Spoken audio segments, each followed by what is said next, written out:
Joint home loan लेने का सोच रहे हो, फायदा तो दिख रहा है पर रिस्क भी तो समझना पड़ेगा ना। चलिए जानते हैं। Hello and welcome back to things to care series powered by nobrokerage.com, a registered trademark website where you can buy properties with no brokerage fees.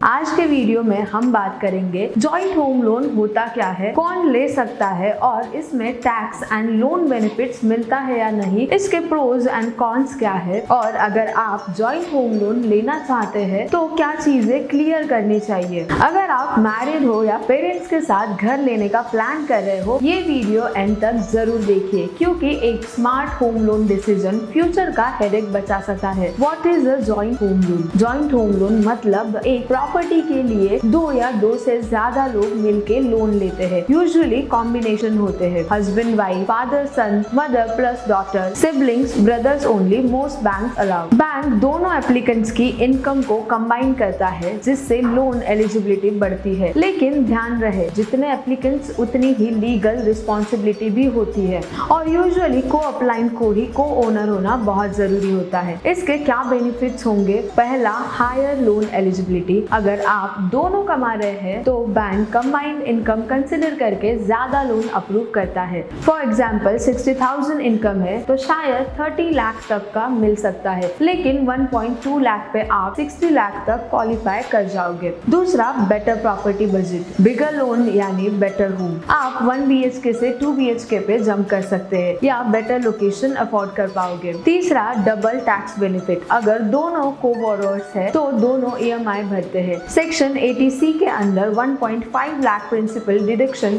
Section 24 के अंदर 2 lakh interest deduction, total 7 lakh tax saving, 3.5 lakh पर person. Fourth, shared EMI। एक person पे ही पूरे EMI का burden नहीं आता, split कर सकते हो based on mutual agreement. Fifth, better approval chances. अगर एक अप्लाइंट का क्रेडिट स्कोर लो है, दूसरे के स्ट्रॉन्ग सिबिल के बेसिस पे लोन मिल सकता है।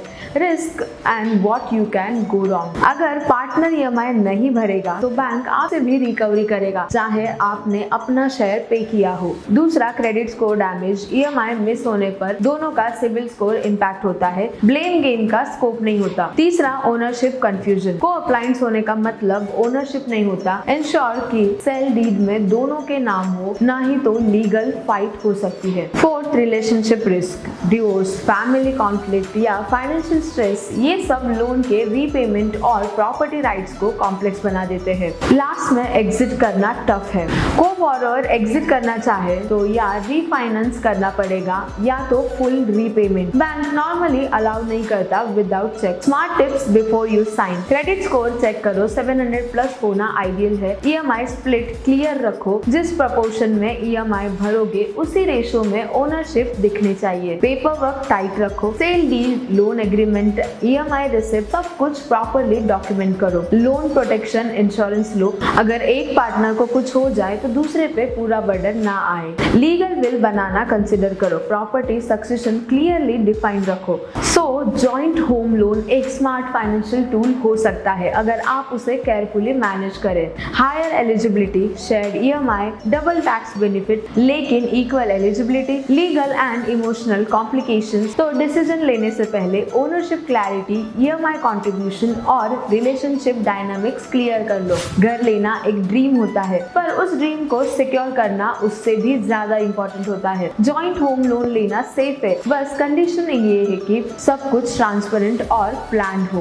अगर आपको ये वीडियो हेल्पफुल लगा हो तो like and share this video with your friends and family and don't forget to subscribe nobrokerage.com और कमेंट करके बताइए आप जॉइंट लोन के साइड हो या सोलो EMI स्क्वाड में। Explore more such videos on nobrokerage.com। मिलते हैं अगले एपिसोड में।